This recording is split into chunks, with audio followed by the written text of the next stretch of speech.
Ever seen one person step into traffic, and then suddenly the whole crowd follows? Turns out, friction works a lot like that.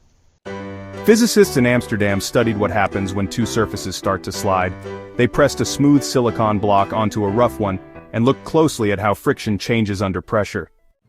At low pressure, only one tiny bump, called an asperity, bears the load. It resists sliding until it finally gives way.